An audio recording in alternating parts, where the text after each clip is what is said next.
Hola, buenas noches y estoy muy contento de renovar nuestro estudio.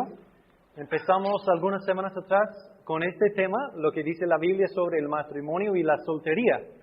Y empezamos con el matrimonio y estamos buscando la manera en que podamos glorificar a Dios a través del matrimonio. Entonces, aprendimos algunas cosas sobre el inicio de la familia. Entonces, Dios creó la familia, Dios formó al hombre, formó a la mujer y trajo a la mujer a Adán. Haciendo eso, Él creó la primera familia.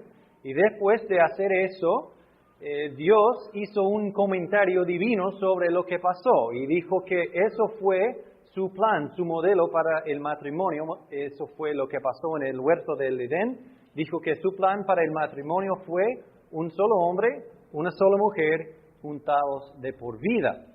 Entonces, años después, siglos después, Jesús también confirmó, validó este mismo modelo cuando Él estaba respondiendo a las preguntas de los fariseos. Ellos estaban preguntándole sobre el divorcio y Él dijo que el plan de Dios para el matrimonio fue exactamente lo mismo, un hombre, una mujer de por vida. Y Él citó el mismo versículo de Génesis 2:24. Una vez más, en el Nuevo Testamento tenemos este mismo versículo. Pablo lo citó para mostrarnos que ese modelo de Dios para el matrimonio retrata o ilustra o demuestra la relación entre Jesucristo y su iglesia.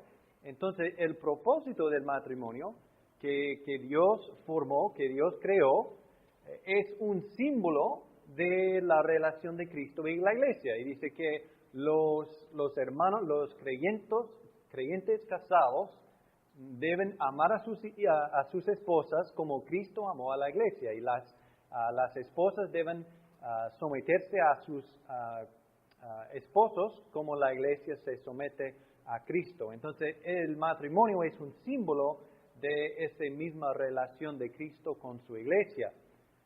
Entonces, el propósito del matrimonio cristiano es glorificar a Dios al reflejar precisamente o correctamente la relación de Cristo con su iglesia. Eso fue la primera lección en nuestro estudio. El matrimonio es una oportunidad, una responsabilidad de glorificar a Dios al reflejar precisamente la relación de Cristo con su iglesia.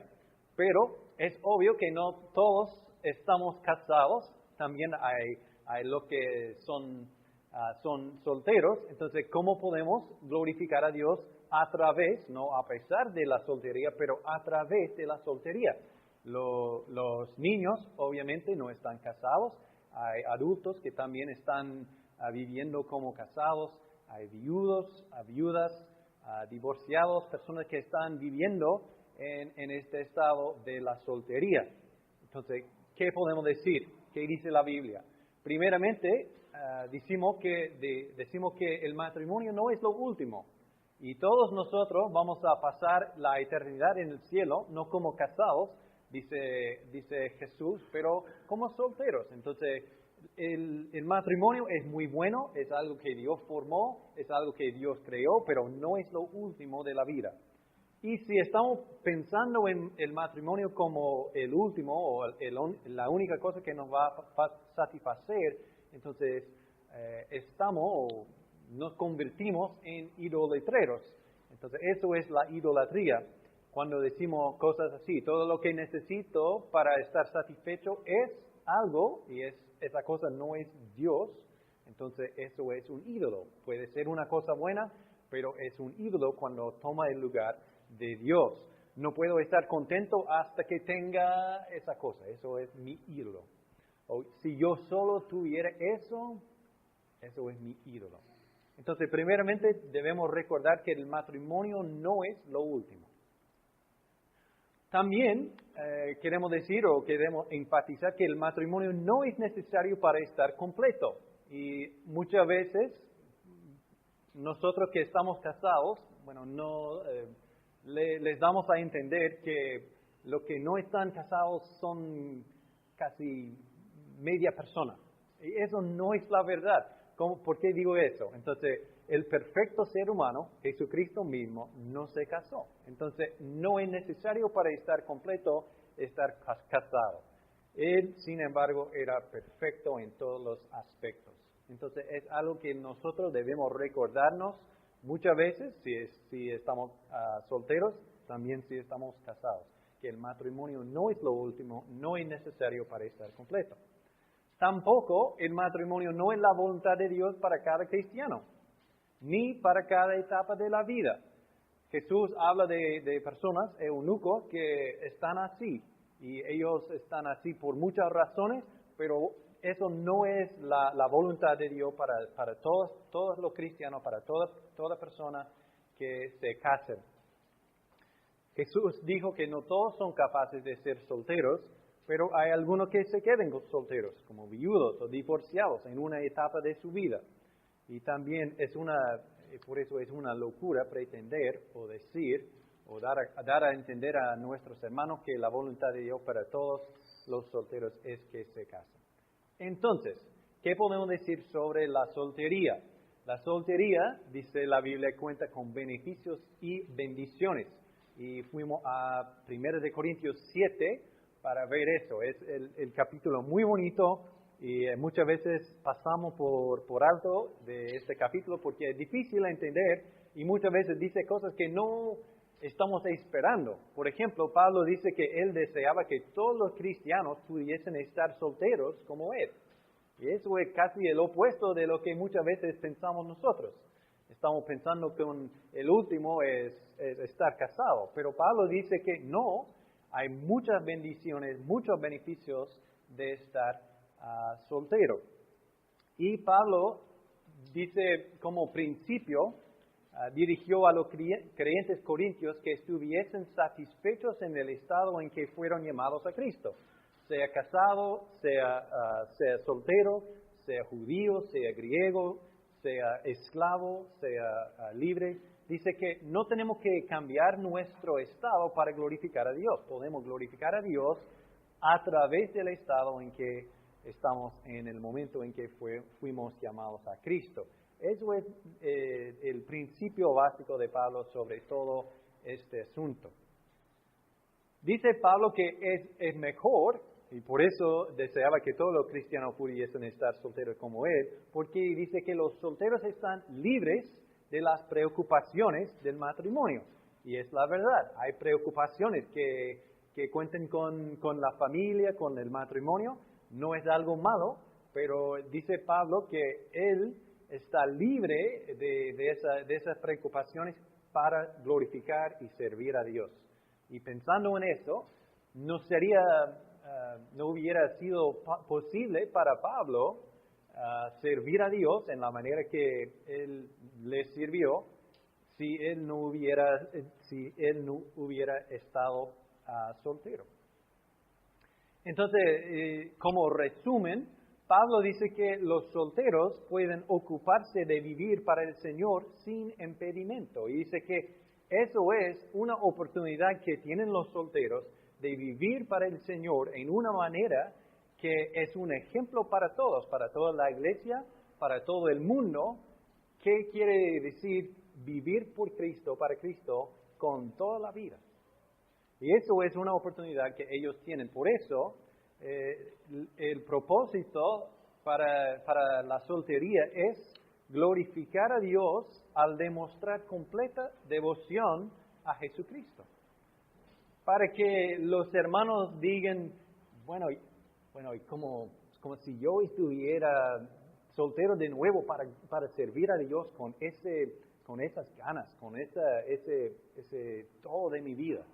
Eso es una oportunidad que los solteros tienen para vivir con propósito, para vivir en una manera que glorifica a Dios, demostrar completa devoción a Jesucristo.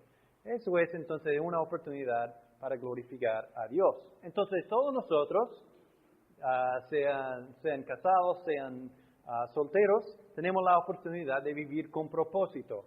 Los cristianos casados deben glorificar a Dios al reflejar precisamente la relación de Cristo con su iglesia, y los cristianos solteros deben glorificar a Dios al demostrar completa devoción a Jesucristo. Es una oportunidad para nosotros para vivir el Evangelio en frente de todos, en frente de nosotros, pero también en frente del mundo, para que ellos también puedan ver cómo se ve el Evangelio. Por ejemplo, en los matrimonios pueden ver la relación de Cristo con su iglesia. En los solteros pueden ver una persona que está viviendo solamente para Cristo, con completa devoción. Bueno, habiendo dicho todo eso, todos nosotros estamos juntos en un lugar, en una iglesia, y todos nosotros no somos iguales. Hay personas que tienen más edad, hay personas que son más inteligentes, hay personas que son más hermosos, no sé. Hay muchas cosas en muchas cosas somos distintos, diferentes.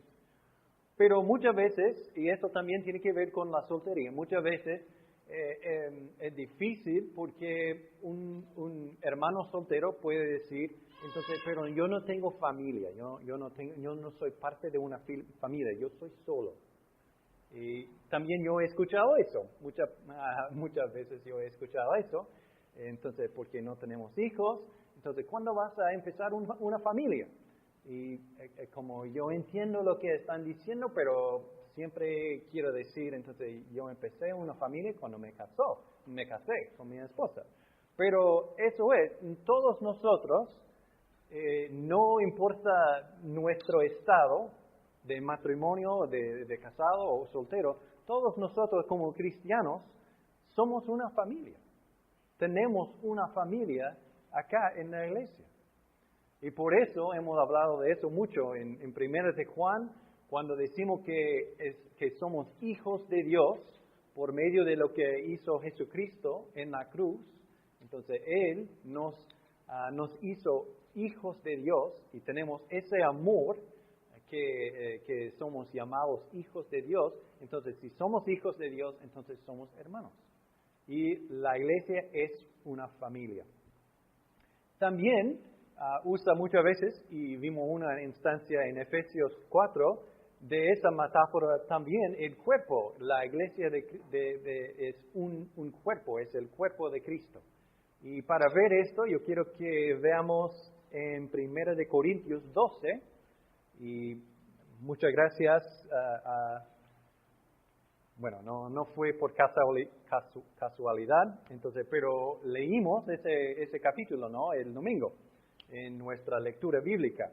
Es un capítulo muy bonito, tiene muchas cosas muy buenas, pero yo quiero aplicar algunos de los principios a esta idea de la soltería y el matrimonio. 1 de Corintios dice que nosotros somos un cuerpo, el cuerpo de Cristo. Y Pablo usa ese ejemplo del cuerpo físico que todos nosotros tenemos. Tenemos un cuerpo y tenemos muchos miembros en nuestro cuerpo. Y dice que somos tenemos muchos miembros, pero somos un cuerpo, tenemos un cuerpo. No decimos que somos muchos cuerpos, tenemos un cuerpo con muchos miembros. Y vamos a empezar en el versículo 12, 1 de Corintios 12, dice, porque así como el cuerpo es uno y tiene muchos miembros, pero todos los miembros del cuerpo, siendo muchos, son un solo cuerpo, así también Cristo. Entonces está aplicando esa idea, esa ilustración del cuerpo físico al cuerpo de Cristo, la iglesia. Versículo 13, porque por un solo espíritu fuimos todos bautizados en un cuerpo, sean judíos o griegos, sean esclavos o libres, y a todos se nos dio a beber de un mismo espíritu. Entonces dice que en el momento en que creímos en Cristo, el Espíritu Santo nos bautizó o nos metió en el cuerpo de Cristo, nos hizo parte de ese cuerpo. Y es obvio, en nuestro cuerpo físico, no todos los miembros son iguales, son distintos, se ven distintos, tienen distintas funciones, y tienen propósito distinto, pero son parte de un solo cuerpo. Y Pablo dice que la iglesia no está compuesto de grupos demográficos, sino de miembros de cuerpo. Y eso tiene que ver con el tema de la soltería y matrimonio, porque muchas veces la gente dice que esta iglesia es una iglesia que es muy buena para familias, o para solteros, o para jóvenes, o para hijos, o niños, o algo así. Pero la iglesia no es así.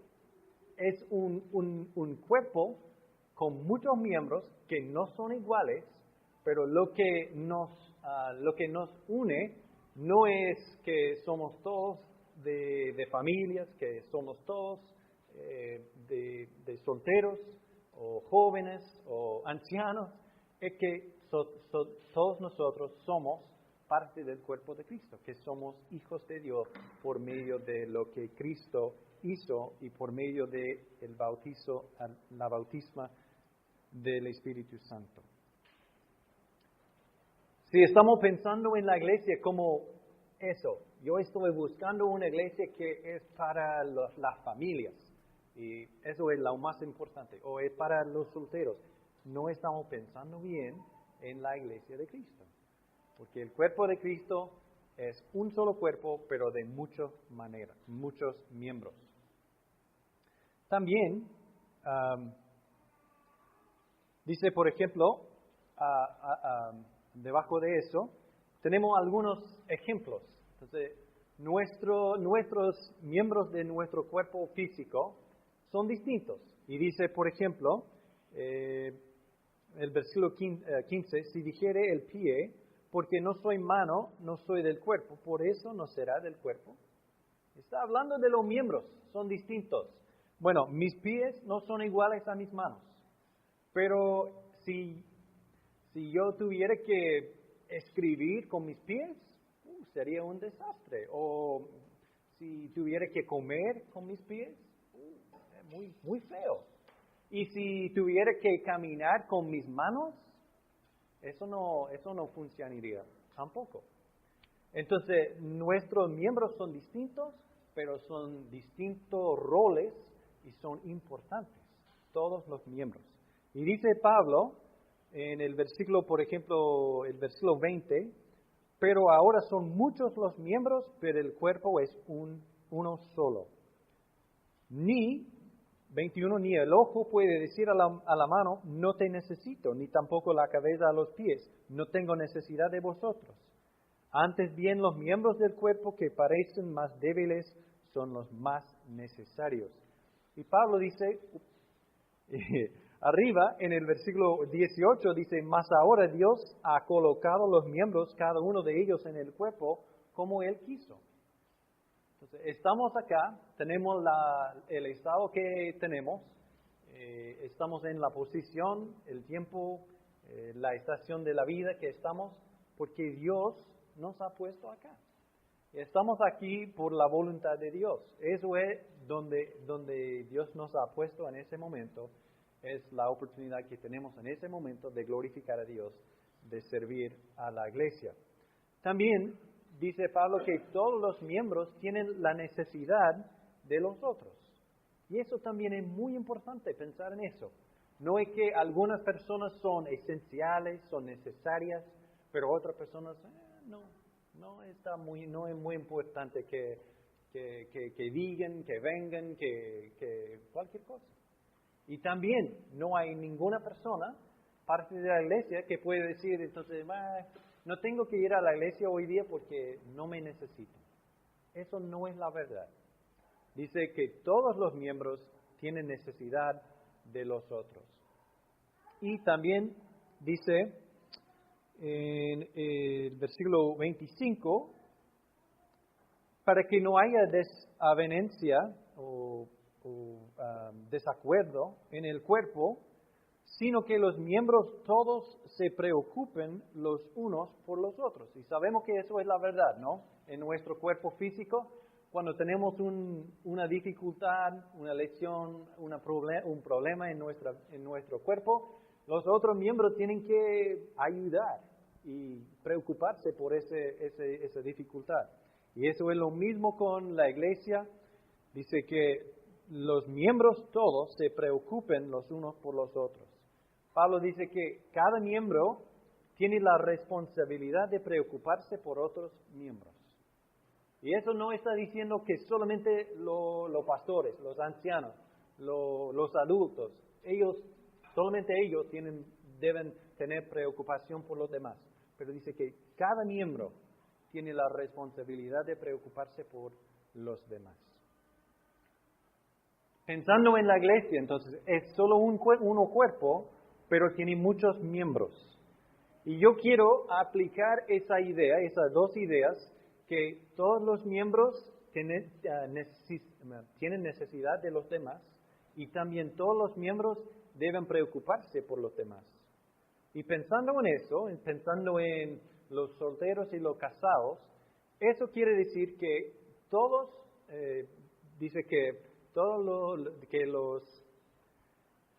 los solteros necesitan a los casados y los casados necesitan a los solteros. Y también dice que los casados deben preocuparse por los solteros y los solteros deben preocuparse por los casados.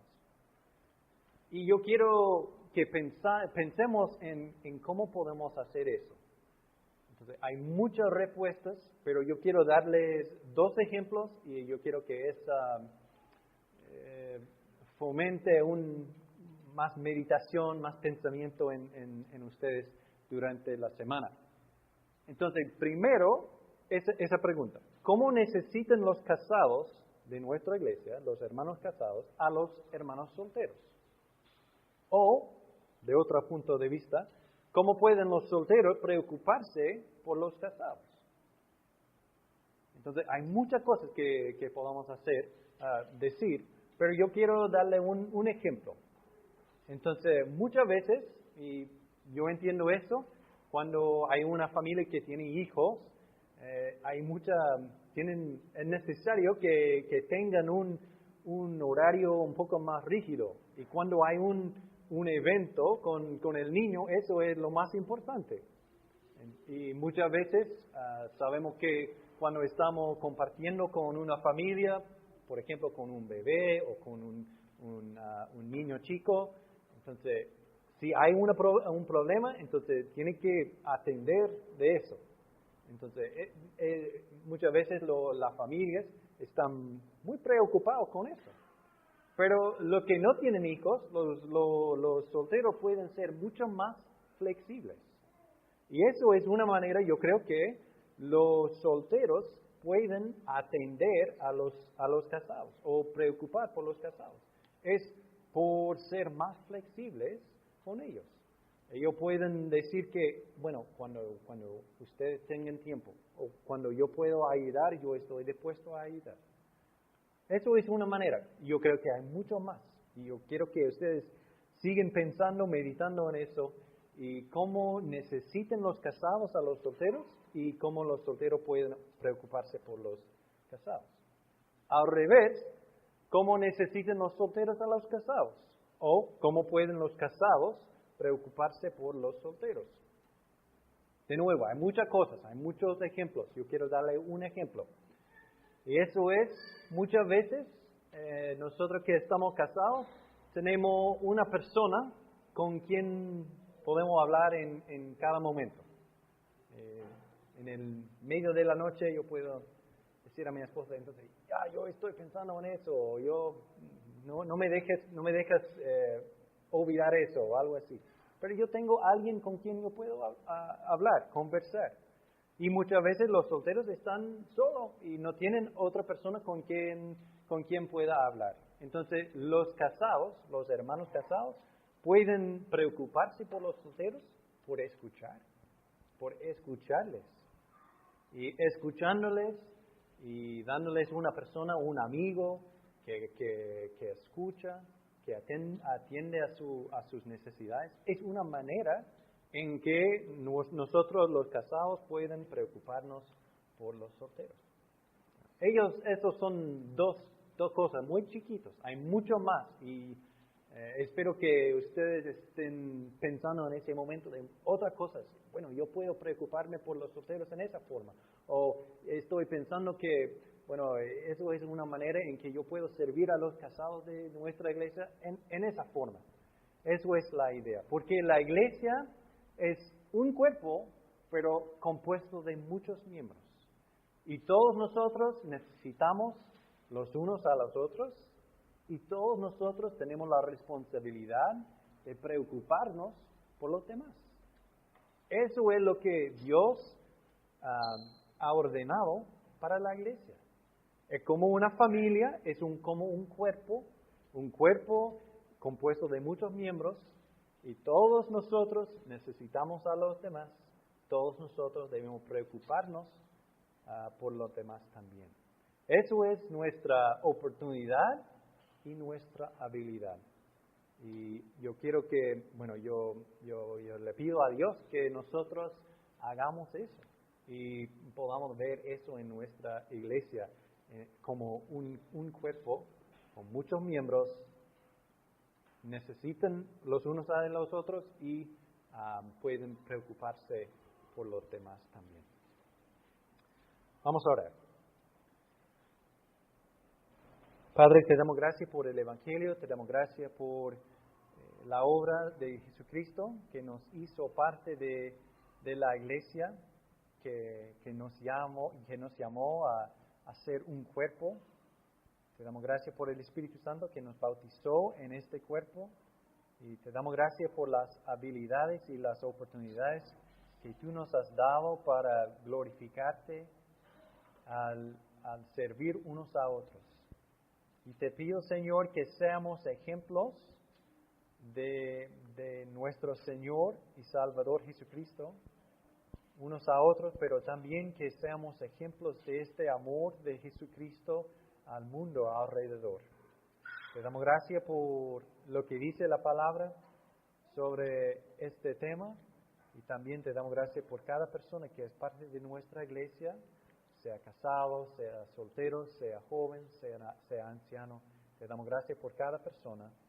Sabemos que necesitamos los unos a los otros, y también te damos gracias por la oportunidad que tenemos de preocuparnos los unos por los otros también. Te lo pido en el nombre de Jesucristo. Amén.